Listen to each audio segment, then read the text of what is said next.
Gas cylinder ధర 50 రూపాయలు పెంపు. పెట్రోల్ డీజిల్ పై లీటర్కు 2 రూపాయలు పెరిగిన ఎక్సైజ్ డ్యూటీ. పెట్రోల్ భారం కంపెనీలే భరిస్తాయని చెప్పినటువంటి కేంద్రం 50 రూపాయలు పెరిగింది. గ్యాస్ ఈ రోజు నుంచి గృహ అవసరాలకు వాడుకునేటటువంటిది 50 పెరిగింది. ఇది దేశం కోసం లేకపోతే ఇంకో ఏదో చెప్తారు. ఇక ఎవరు నరేంద్ర మోడీ గారి బ్యాచ్ ఉంటుంది కదా, ఆ బ్యాచ్ చెప్తారు. ఇక అంటే కొంత ట్రంప్ తీసుకునేటటువంటి నిర్ణయాల మీద కూడా ఇది ఆధారపడి ఉంది. ఆయన తీసుకునేటటువంటి నిర్ణయాలు మామూలు కఠినంగా ఉంటలేవు. మనకి రావాల్సిన దానికి ఎక్కువ వేస్తున్నాడు, ట్యాక్స్ ఎక్కువ వేస్తున్నాడు, అన్ని సుంకాలన్నీ పెంచుతున్నాడు. పెంచడంతో ఇక్కడ ఎఫెక్ట్ పడుతున్నది. 2 రూపాయలు పెరిగింది, అది కేంద్రమే భరాయిస్తుంది. కానీ 50 రూపాయలు మాత్రానికి ఈరోజు సామాన్యుడు ఎవరైతే ఉన్నారో ఖచ్చితంగా 50 రూపాయలు కట్టుకోవాల్సిందే అని చెప్పి ఒక వార్త కనపడతా ఉన్నది. కేంద్ర ప్రభుత్వం ఎల్పిజి గ్యాస్ సిలిండర్ ధరను 50 పెంచింది. సాధారణ వినియోగదారులతో పాటు తగ్గితే మాత్రానికి 5 రూపాయలు 10 రూపాయలు తగ్గుతుంది. గ్యాస్ పెరిగితే ఒకేసారి ఇట్లా పెరుగుతుంది 50. పెట్రోల్ డీజిల్ ఒకవేళ తగ్గితే పైసలలో తగ్గుతుంది, పెరిగితే రూపాయలలో పెరుగుతుంది. సాధారణ వినియోగదారులతో పాటు ఉజ్వల పథకం కింద ఎల్పిజి కనెక్షన్ పొందిన పేదలకు కూడా ఈ పెరిగిన ధరలు వర్తిస్తాయని సోమవారం విడుదల చేసిన ప్రకటనలో పేర్కొంది. తాజా పెంపుతో రాష్ట్ర ప్రభుత్వం ప్రజలపై ఏటా 400 కోట్ల వరకు భారం పడనుందట. రాష్ట్రంలో మొత్తం 1.30 కోట్ల గ్యాస్ కనెక్షన్లు ఉండగా వారిలో తెల్ల రేషన్ కార్డుల కనెక్షన్లు 81 లక్షల దాకా ఉన్నాయి. ఇవి కాకుండా 8 లక్షల దాకా ఉజ్వల లబ్ధిదారులు ఉన్నారు. తెల్ల రేషన్ కార్డుదారులకు మహాలక్ష్మి స్కీమ్ కింద రాష్ట్ర ప్రభుత్వం 500కే సిలిండర్ అందిస్తుంది. ఎంతమందికి అందిస్తుంది రాష్ట్ర ప్రభుత్వం సిలిండర్? ఇక్కడే చెప్పింది కదా, ఒక్కసారి చూడండి. తెల్ల రేషన్ కార్డుదారులు మొత్తం 81 లక్షల మంది ఉన్నారట. తెలంగాణ రాష్ట్రంలో 81 లక్షల మంది ఉంటే రాష్ట్ర ప్రభుత్వం అందించేది ఎంతమందికో తెలుసా? ఆ లెక్క రాయలే. మరి బాజాప్తా ఎంత, కనీసం ఒక 20% కూడా రావట్లే. గ్యాస్ కనెక్షన్ 500 రూపాయలు ఏదైతే ఉందో 20% కూడా వస్తలేదు.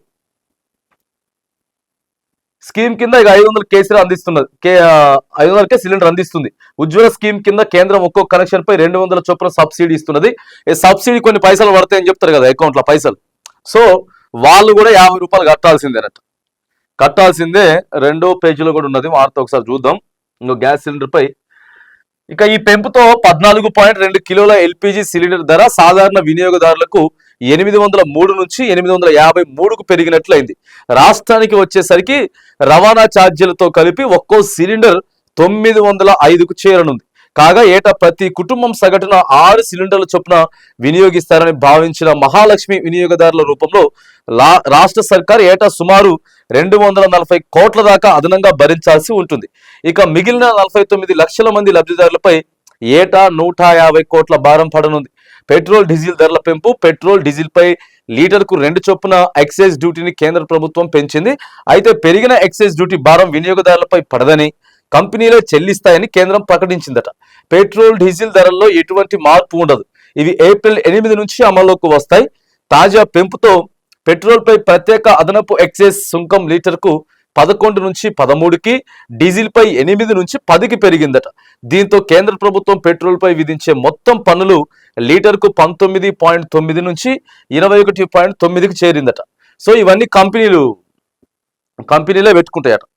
సంబంధించినటువంటి క్రూడ్ ఆయిల్ ఏ కంపెనీస్ ఉన్నాయో అవే పెట్టుకుంటాయట.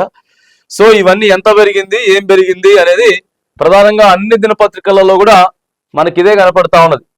సో సామాన్యుల మీద భారం పడబోతా ఉంది.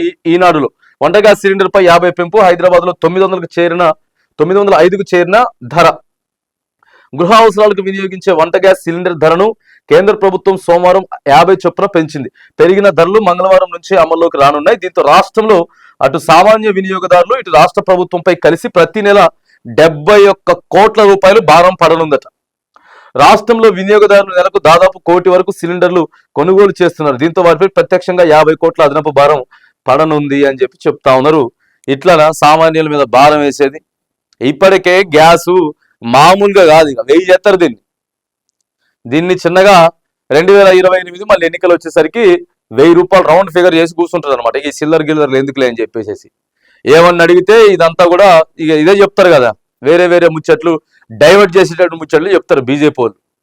మనకేం సంబంధం లేదు, ఇదంతా ట్రంప్ చేసినటువంటి ఇది, లేకపోతే దేశం బాగుపడాలంటే మనం ఎట్లాంటివి చేయాలి, ఇంకేం చెప్తారంటే ఆ ప్రజలకి అసలు విలువ అర్థం కావట్లే, గ్యాస్ విలువ, అందుకే పెంచితే తక్కువ వాడతారు, ఈ చెప్తారు అనమాట.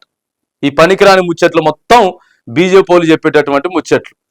మరి ట్రంప్ గెలిస్తే మనకు బాగుంటది, మన దేశానికి బాగుంటది అనుకున్నాం, కానీ ఏడ బాగుండదండి. ట్రంప్ ప్రమాణ స్వీకారం చేసిన దగ్గర నుంచి వెళ్ళి మనకు ఒకటే బ్యాటింగ్, మన విద్యార్థుల్ని అసలు కనీసం ఆడ ప్రశాంతంగా ఉంచట్లేదు. పోవడానికి కఠినం చేసిన రూల్స్, అసలు పోవడానికి అసలు అవకాశమే లేదు, ఇప్పుడు పోనీకి అవకాశమే లేదు. మరి ఇట్లా ఉన్నది పరిస్థితి. ఏది ఏమైనా కానీ ఇక అందరూ వీళ్ళంతా కలిసి, కేంద్ర ప్రభుత్వం ఏంది, ట్రంప్ అయితే వీళ్ళందరూ కలిసి ప్రతి కుటుంబానికి 50 రూపాయలు అంటే మామూలుగా 2 నెలలకు ఒకటి 50 అటుగా మొత్తం పెంచి పడేసిర్రు. సామాన్యుడు ఏమైపోవాలి, రోజు రోజుకి ఇట్లా రేట్లు పెరిగిపోతా ఉన్నాయి, భారం అయితే పెరిగింది. వంట గ్యాస్ మీద ఒక 50 రూపాయలు ఈ రోజు నుంచి అదనంగా వెచ్చించాలని చెప్పేసి ప్రధానంగా ఒక వార్త అయితే మనకు కనబడతా ఉన్నది.